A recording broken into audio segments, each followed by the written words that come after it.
ఆత్మవిషయమై దీనులైన వారు ధన్యులు, పరలోక రాజ్యము వారిది.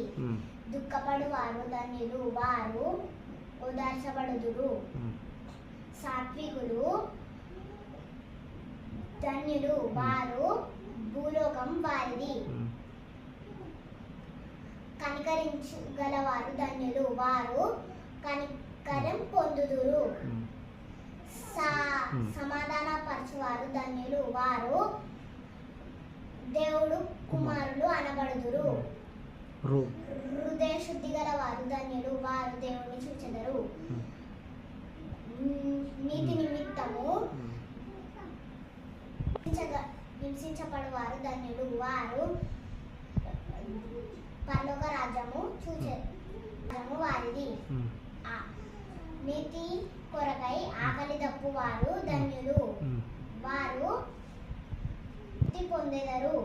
ఆత్మఫలాలు ప్రేమ, సంతోషం, సమాధానం, దీర్ఘశాంతం, దయారుత్వం, విశ్వాసం, సాత్వికం, ఆశానిగ్రహం. దుష్టుల ఆలోచన చొప్పున నడువక, పాపుల మార్గము నిలువక, అపహాసకులు కూర్చుండ చోట కూర్చుండక, యెహోవా ధర్మశాస్త్రమందు ఆనందించుచు దీవారాత్రము దానిని ధ్యానించువాడు ధన్యుడు. అతడు నీటి కాలువల యోరోను నాటబడినదై ఆకు వాడక తన కాలమందు ఫలమిచ్చు.